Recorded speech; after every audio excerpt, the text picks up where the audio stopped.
একটা সময় ছিল যখন পাকিস্তান বুক ফুলিয়ে বলতো কাশ্মীর বানেগা পাকিস্তান, কিন্তু আজ ইতিহাস এমন এক বাঁক নিয়েছে যা পাকিস্তানের রাতের ঘুম কেড়ে নিয়েছে।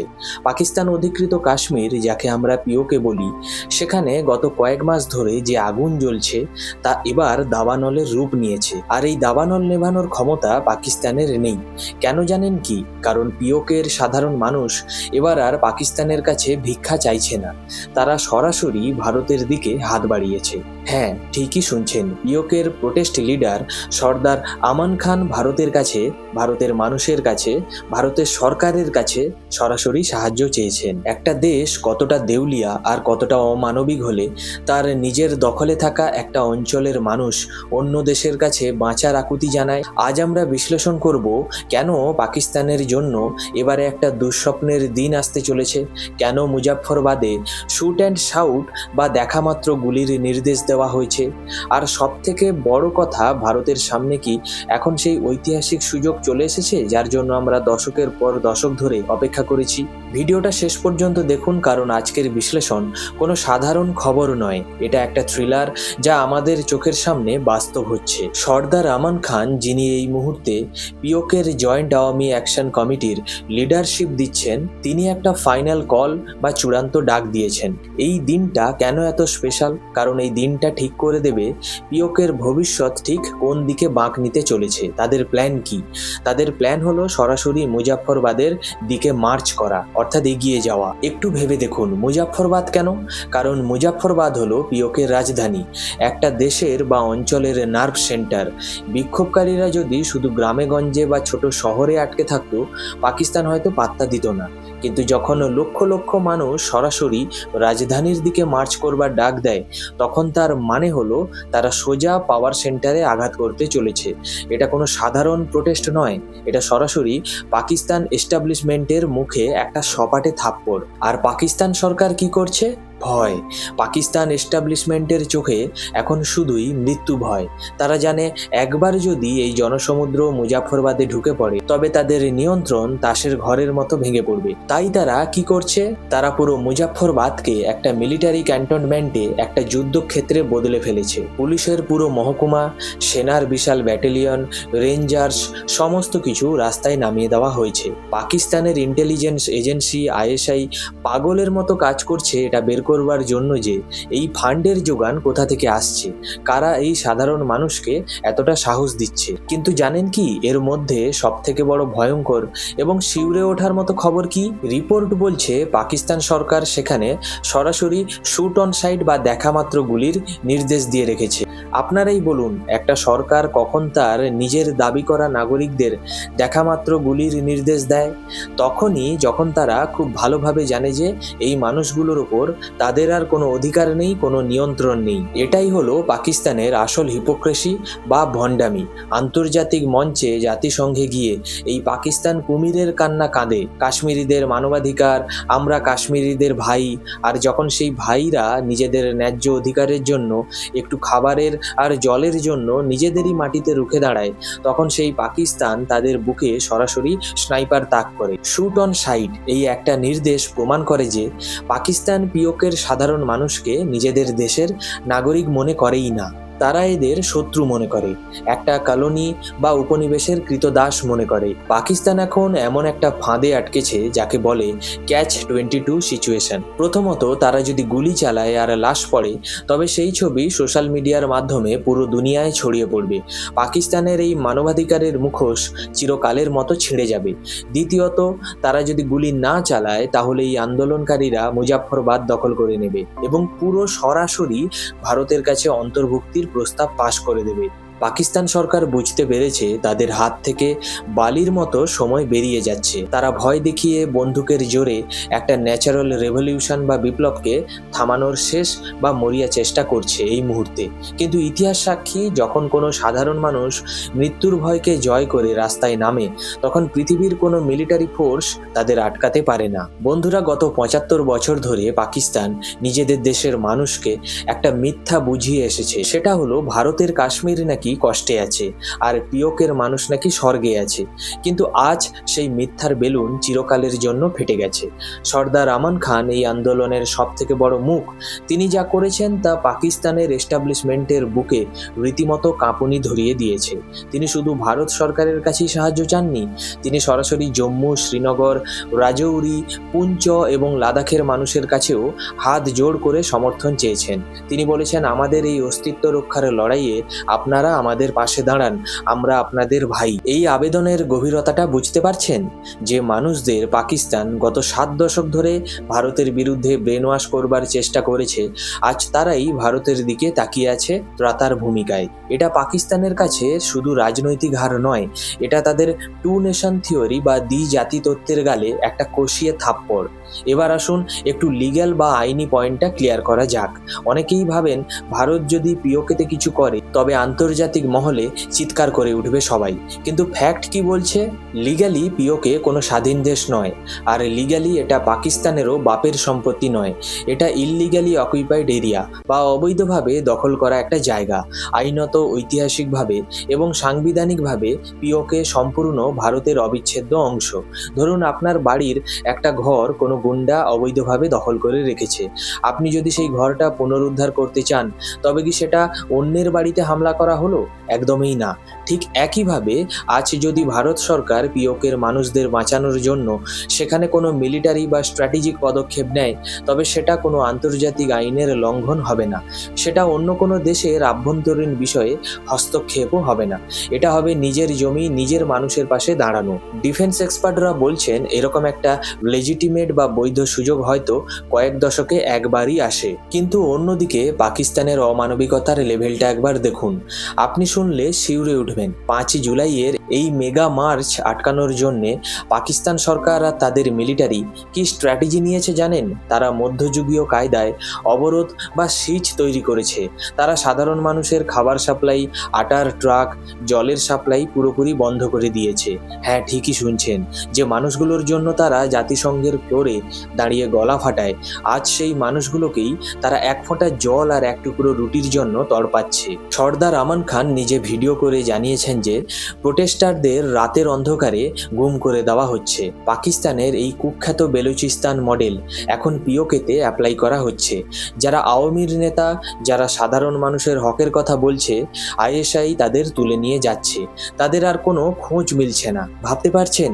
মানুষ যাতে ন্যায়ের জন্য প্রতিবাদ করতে না পারে, তাই তাদের ভাতে মারার চেষ্টা করছে পাকিস্তান। মানুষের খিদের জ্বালায়, দুর্বলতায় মরবার উপক্রম হয়েছে। কিন্তু পাকিস্তানের এস্টাবলিশমেন্ট, তাদের ওই রাওয়ালপিন্ডি জেনারেলদের একটাই লক্ষ্য, মানুষ মরলে মরুক, লাখ লাখ লাশ পড়লে পড়ুক, এই আন্দোলন ভাঙতেই হবে অ্যাট এনি কস্ট। কেন জানেন কি? কেন এত মরিয়া হয়ে উঠেছে পাকিস্তান? কারণ তারা খুব ভালোভাবেই জানে এই আন্দোলন যদি সফল হয় তবে শুধুই পিওকে তাদের হাতছাড়া হবে না। পিওকে হাতছাড়া হওয়া মানে হলো পাকিস্তানের কফিনে শেষ পেরেক পোঁতা। পিওকে গেলে বালুচিস্তানও স্বাধীন হবে, সিন্ধ প্রদেশ আলাদা হবে, পুরো পাকিস্তান তাসের ঘরের মতো ভেঙে টুকরো টুকরো হয়ে পড়বে। আর সেই অস্তিত্ব রক্ষার ভয় থেকেই আজ পাকিস্তান একটা দানবে পরিণত হয়েছে। আপনাদের মনে একটা প্রশ্ন আসতে পারে, কিভাবে শুরু হয়েছিল এই আগুন? একটা সাধারণ প্রতিবাদ কিভাবে রাতারাতি একটা স্বাধীনতার বিপ্লবে পরিণত হলো? প্রাক্তন ভারতীয় সেনা আধিকারিক মেজর জেনারেল AK সিবাজ খুব সুন্দর এবং নিখুঁত একটা কথা বলেছেন। তিনি পুরো পরিস্থিতিটা বিশ্লেষণ করে বলেছেন, this is a management issue, অর্থাৎ পাকিস্তান সরকারের কাছে এই পরিস্থিতি সামাল দেওয়ার কোনো যোগ্যতাই নেই। শুরুতে এই আন্দোলন কিন্তু কোনো স্বাধীনতার আন্দোলন ছিল না। এরা পাকিস্তানের কাছে আকাশ কুসুম কিছু চায়নি। মানুষ রাস্তায় নেমেছিল কিসের জন্য বলুন তো? একটু জল, একটু সস্তায় আটা আর আকাশ ছোঁয়া বিদ্যুতের বিল কমানোর জন্য। বেসিক নেসেসিটি এটা যে কোনো দেশের ক্ষেত্রে।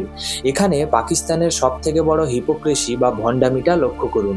পিওকের মাটিতে থাকা মংলা ড্যাম, এখান থেকে হাজার হাজার মেগাওয়াট বিদ্যুৎ তৈরি হয়। সেই বিদ্যুতে পাকিস্তানের ইসলামাবাদ, পাঞ্জাব, লাহোর আলোয় ঝলমল করে। আর যে মানুষগুলোর জমি ডুবিয়ে এই ড্যাম তৈরি হলো, তাদের কপালে জোটে দিনে 14 ঘন্টার লোডশেডিং। আর যখন বিল আসে তখন তাতে এমন ট্যাক্স চাপানো হয় যে সাধারণ মানুষের মেরুদণ্ড ভেঙে যায়। নিজেদের জমির সম্পদে নিজেদেরই অধিকার নেই। এই চরম শোষণের বিরুদ্ধে মানুষ যখন ৩৮ দফার একটা দাবি পেশ করে রাস্তায় নামলো, তখন পাকিস্তানের সেনাপ্রধান আসিফ মুনির কি করলেন? রাওয়ালপিন্ডিতে বসে থাকা ওই জেনারেল মানুষের পেটের খিদের জবাব দিলেন সোজা বুলেট দিয়ে।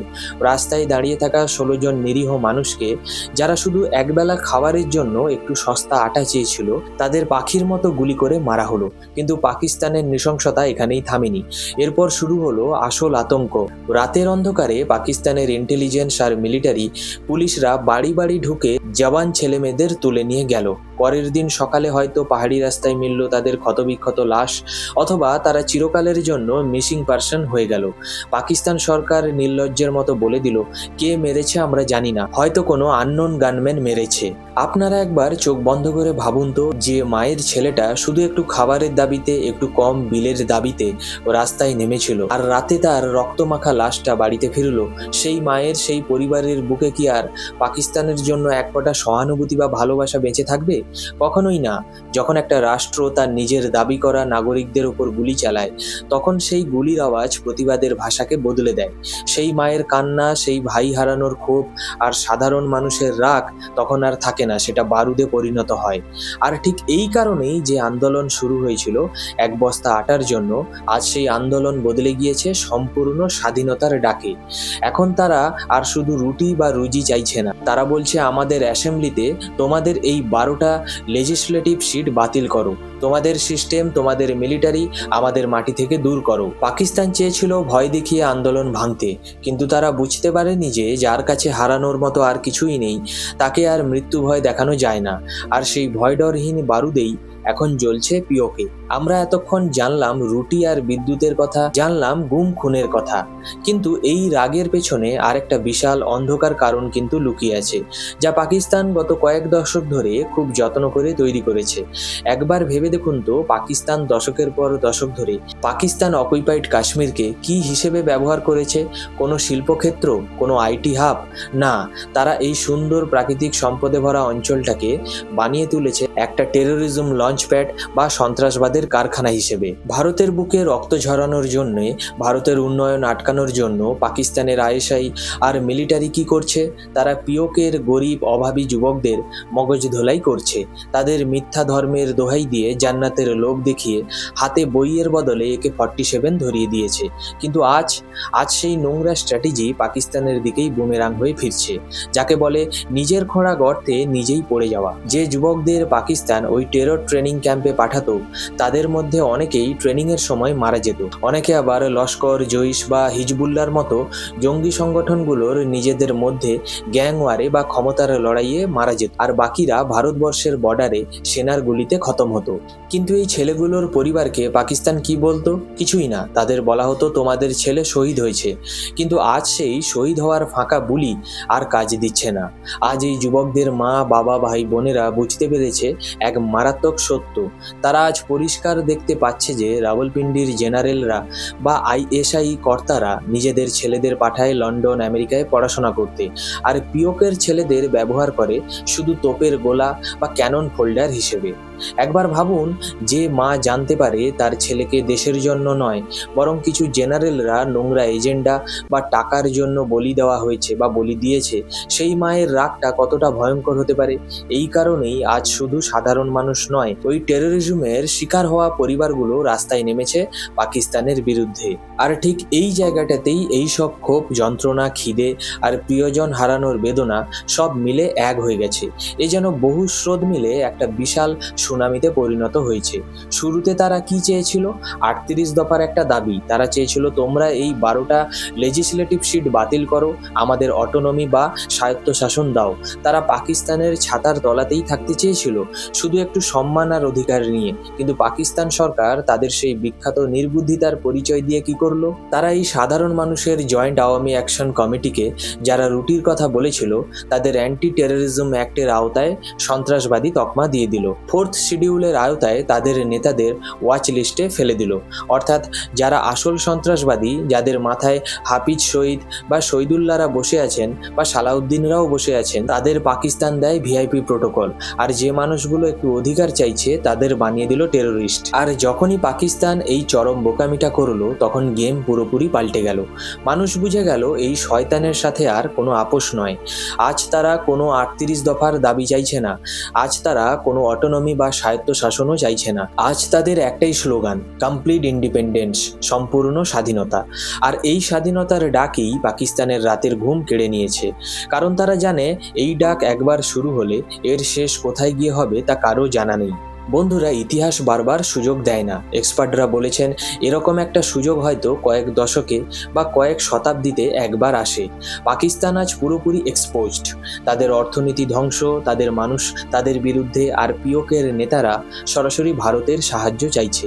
আজ যদি ভারত একটা স্ট্রং স্ট্যান্ড নেয় তবে হয়তো কাশ্মীরের মানচিত্র চিরকালের জন্য বদলে যাবে। আপনাদের কি মনে হয়, ভারতের কি এখন এই সুযোগের সদ্ব্যবহার করে পিওকেতে সরাসরি হস্তক্ষেপ করা উচিত, নাকি ডিপ্লোম্যাটিক্যালি আরও অপেক্ষা করা উচিত? কমেন্ট বক্সে আপনার মতামত অবশ্যই জানাবেন, কারণ আপনাদের মতামত দেশের কণ্ঠস্বর। যদি এই বিশ্লেষণ আপনাদের ভালো লেগে থাকে তবে ভিডিওটি অবশ্যই লাইক করুন, শেয়ার করুন প্রত্যেকটা ভারতীয়র সাথে, আর চ্যানেলটা সাবস্ক্রাইব করতে ভুলবেন না। জয় হিন্দ, বন্দে মাতরম।